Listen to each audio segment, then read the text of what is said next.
Au début des années 70, j'habitais pas très loin de Vélizy. J'allais souvent dans un petit magasin qu'il y avait où le vendeur était hyper pointu. Il m'a fait découvrir des choses dont on n'entendait pas parler. Parliamante, par exemple, les gens disaient « Ah, c'est quoi? C'est un truc pour les dents ?» Quand on a formé Cortex, le funk en France, c'était pratiquement inconnu.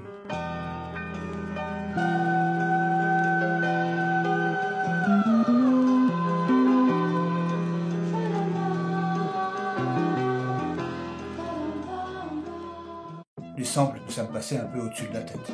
Je m'en suis vraiment aperçu vers 2003. C'est quand j'ai été samplé par Madlib, MF Doom, Wiz Khalifa. C'est là que je me suis aperçu de l'importance des samples, de Cortex pour les rappeurs surtout.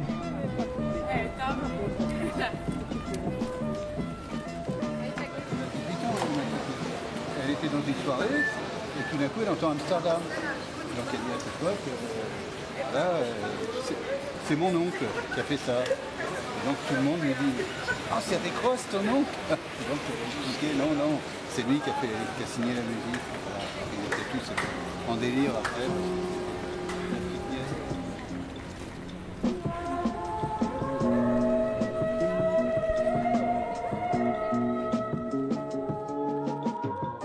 Sur le dernier repressage, il y a plus de la moitié de gens qui ont découvert Cortex et qui le découvrent maintenant à notre époque, donc ce ne sont pas des gens de la quarantaine.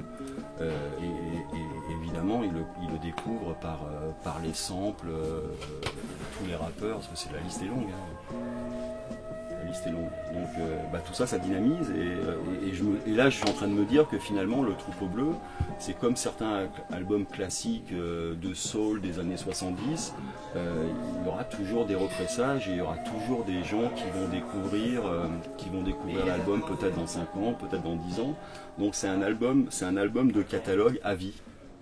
Currency a exploité un de mes titres sans me déclarer et il m'a fait demander une clearance simplement il y a 2 mois.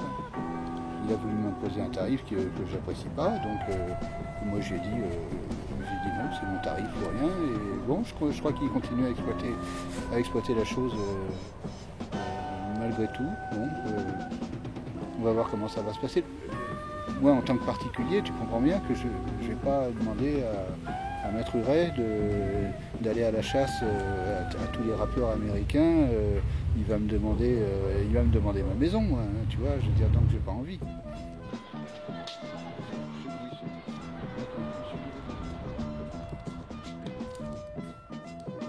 Mais c'est-à-dire que maintenant, effectivement, il y a beaucoup de reprises de morceaux et même de petits morceaux qui sont après mixés, samplés, réutilisés. Donc c'est beaucoup plus difficile du coup d'identifier l'origine du morceau. Tout est maintenant à l'international et que tout se gère à l'international et très facilement. Effectivement, les sociétés peuvent s'installer un peu où elles veulent. Donc elles sont plus difficiles à toucher ensuite pour mettre un thème au problème. Et c'est le succès en fait.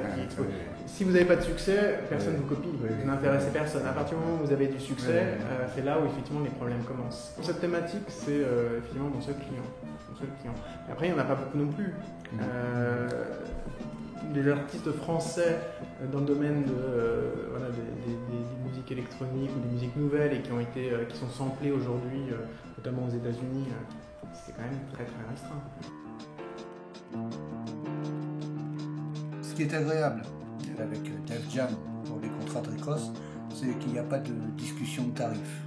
La première fois, j'ai demandé assez cher et la deuxième fois, on ne m'a même pas demandé combien je voulais, on m'a payé la même chose. Je ne savais même pas qu'on avait versé l'argent. J'ai regardé à mon compte un jour et j'ai vu que j'étais payé. Les samples, c'est pas mon unique ressource, mais bon, c'est substantiel. Pour chaque sample, j'ai l'équivalent d'une voiture. Alors ça dépend si c'est une petite ou une grosse voiture. Ça dépend des cas.